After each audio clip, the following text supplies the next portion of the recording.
On the morning of the 11th of June 2021, something strange was quietly unfolding in the streets of London. Security cameras captured a woman calmly walking down a road in Wembley. Nothing unusual at first glance, just another early morning. Just another person, carrying a suitcase. But here's the part that didn't make sense. She wasn't leaving for a trip. She wasn't heading to a station. She was walking in circles. Same street, same suitcase, same uneasy feeling. And within days, that footage would become one of the most disturbing clues in a case no one saw coming. Later that evening, police received a call. A man, clearly shaken, reported that the owner of the house he was staying in had suddenly disappeared. Her name was Deborah, a 67-year-old woman, and this wasn't normal. She had left behind her phone, her glasses, the two things she never went anywhere without. It was like she vanished into thin air. But what made the situation even more worrying was Deborah's fragile mental state. She had been battling severe schizophrenia for years. At one point, she truly believed powerful public figures were speaking to her through YouTube videos. Despite everything, people described her as kind, gentle, someone who would help anyone in need. She had no close family nearby, no one she could just go stay with, which meant one thing. If Deborah disappeared, something was very wrong. Police started asking around, church members, neighbors, friends. That's when one name kept coming up, Gemma, a 37-year-old woman who attended the same church as Deborah. According to her, Deborah had been struggling emotionally and decided to take a break near the coast. It sounded believable, but there was a problem. No CCTV showed Deborah leaving her house. No taxi records. No bus. No train. It was like she never stepped outside, and just like that, the story began to fall apart. Days turned into weeks. Search teams found nothing. No sightings. No activity. The case was going cold. Until June 27th, a call came in. A voice, nervous and uncertain, spoke to emergency services. "Hi, I think I just found her." The location was nowhere near her home. A quiet path, far from the busy streets of Wembley. And what officers discovered there changed everything. This wasn't an accident. This wasn't a disappearance. This was something far darker. Deborah had been fatally harmed. Her condition showed signs of severe injuries. And worst of all, she had been deliberately concealed. The level of precision suggested something chilling. This wasn't random. This wasn't rushed. Whoever did this took their time.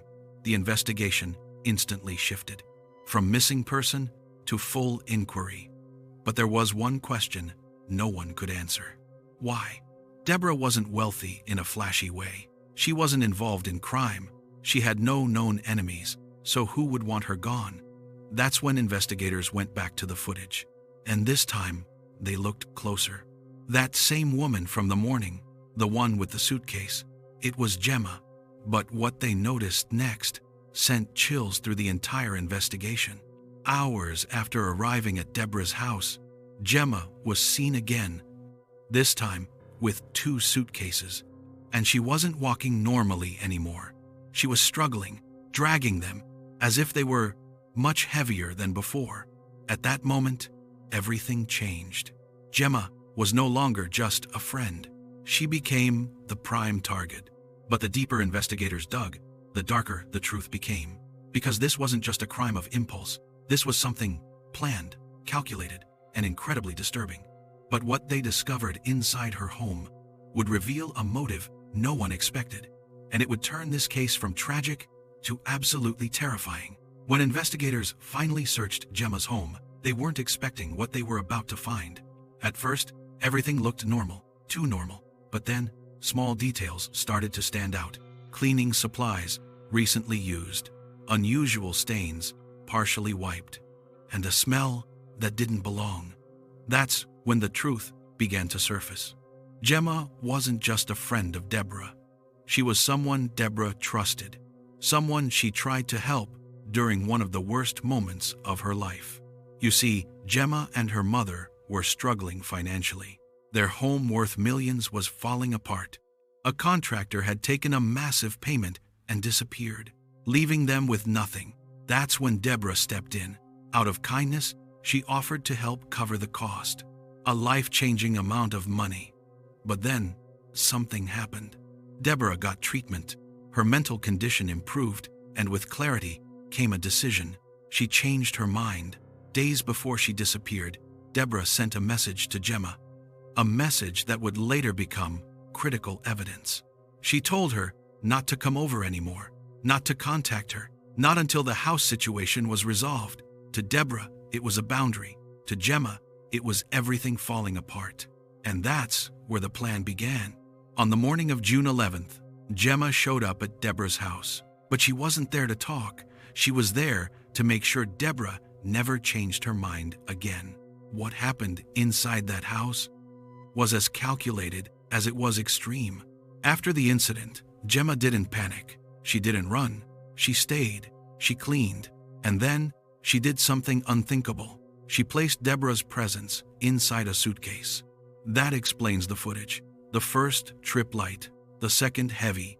Not just heavy, but carrying a secret she thought would never be uncovered. But it didn't end there. Days later, CCTV captured Gemma again, loading the same suitcase into a rental car, driving away toward the exact location where Deborah's story would end. That was it. The evidence was undeniable. Police moved in and arrested her, and what shocked them the most was her reaction. No panic, no denial, just silence. Cold, controlled silence. As if she had already accepted this moment was coming.